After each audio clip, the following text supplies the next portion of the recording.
Blessings, blessings, blessings. Welcome, my listener, to this amazing channel. My name is Sam King, and I present to you the audio version of the Bible as it is written. Kindly let us subscribe and share with our friends as we celebrate the good news of our Lord Jesus Christ. And today we will look into the book of 1 Samuel, chapter number 17, and I read. Now the Philistines gathered their forces to war and assembled at Socoh in Judah. They pitched camp at Ephes Damim, between Socoh and Azekah. Saul and the Israelites assembled and camped in the valley of Elah and drew up their battle line to meet the Philistines. The Philistines occupied one hill and the Israelites another, with the valley between them. A champion named Goliath, who was from Gath, came out of the Philistines' camp. His height was 6 cubits and a span. He had a bronze helmet on his head and wore a coat of scale armor of bronze, weighing 5,000 shekels. On his legs he wore bronze greaves, and a bronze javelin was slung on his back. His spear shaft was like a weaver's rod, and its iron point weighed 600 shekels. His shield bearer went ahead of him. Goliath stood and shouted to the ranks of Israel, "Why do you come out and line up for battle? Am I not a Philistine? And are you not the servants of Saul? Choose a man to have him come down to me. If he is able to fight and kill me, we will become your subjects. But if I overcome him and kill him, you will become our subjects and serve us." Then the Philistines said, "This day I defy the armies of Israel. Give me a man and let us fight each other." On hearing the Philistines' words, Saul and all the Israelites were dismayed and terrified.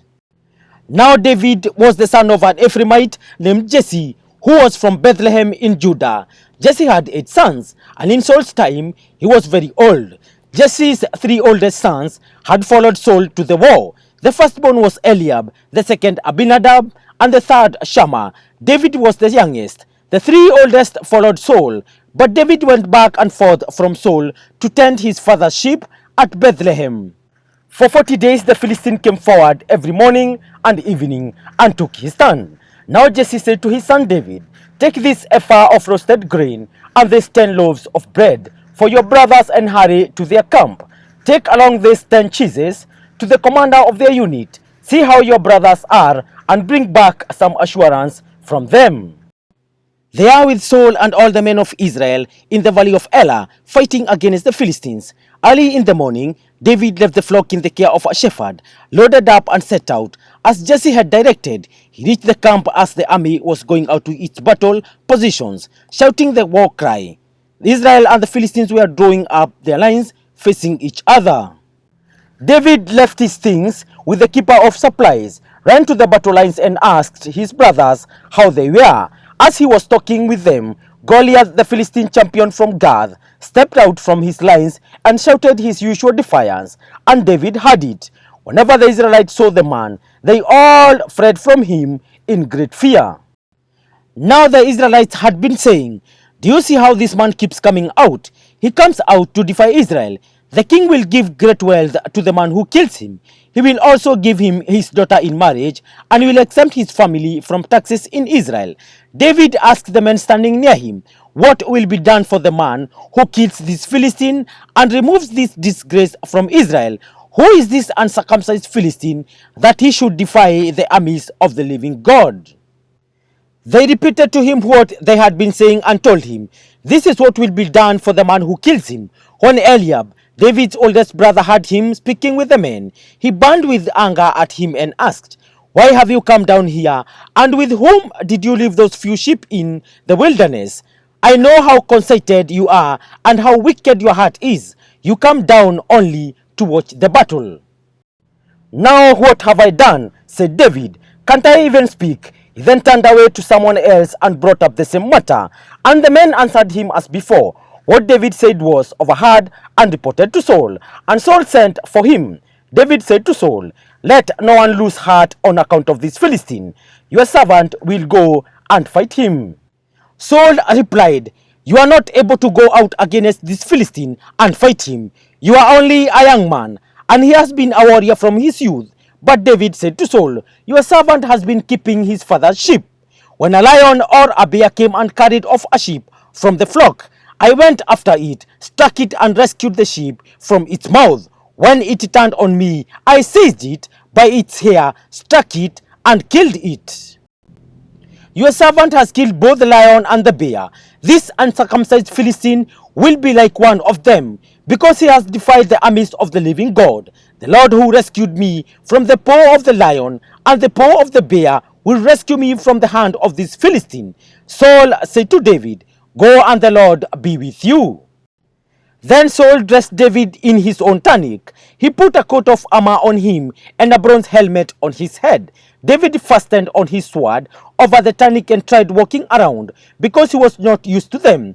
I cannot go in this, he said to Saul, because I am not used to them. So he took them off. Then he took his staff in his hand, chose 5 smooth stones from the stream, put them in the pouch of his shepherd's bag, and with his sling in his hand approached the Philistine.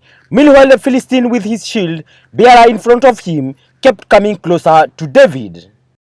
He looked David over and saw that he was little more than a boy, glowing with health and handsome, and he despised him. He said to David, Am I a dog that you come at me with sticks? And the Philistine cursed David by his gods. Come here, he said, and I'll give your flesh to the birds and the wild animals. David said to the Philistine, You come against me with sword and spear and javelin, but I come against you in the name of the Lord Almighty, the God of the armies of Israel, whom you have defied. This day the Lord will deliver you into my hands, and I'll strike you down and cut off your head. This very day I will give the carcasses of the Philistine army to the birds and the wild animals, and the whole world will know that there is a God in Israel. All those gathered here will know that it is not by sword or spear that the Lord saves, for the battle is the Lord's, and he will give all of you into our hands.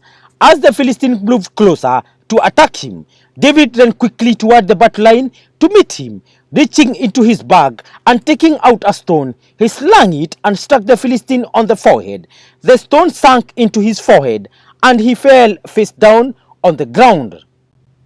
So David triumphed over the Philistine with a sling and a stone. Without a sword in his hand, he struck down the Philistine and killed him. David ran and stood over him. He took hold of the Philistine's sword and drew it from the sheath. After he killed him, he cut off his head with the sword. When the Philistines saw that the hero was dead, they turned and ran. Then the men of Israel and Judah surged forward with a shout and pursued the Philistines to the entrance of Gath and to the gates of Ekron. Their dead were strewn along the Sharim road to Gath and Ekron. When the Israelites returned from chasing the Philistines, they plundered their camp. David took the Philistines' head and brought it to Jerusalem. He put the Philistines' weapon in his own tent. As Saul watched David going out to meet the Philistine, he said to Abner, commander of the army, Abner, whose son is that young man? Abner replied, As surely as you live, your majesty, I don't know.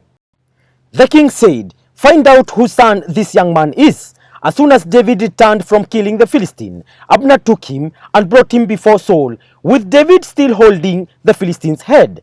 Whose son are you, young man? Saul asked him. David said, I am the son of your servant Jesse of Bethlehem. Thank you, listener. That marks the end of today's presentation. Kindly let us remember to subscribe, and as I sign out in style. Peace.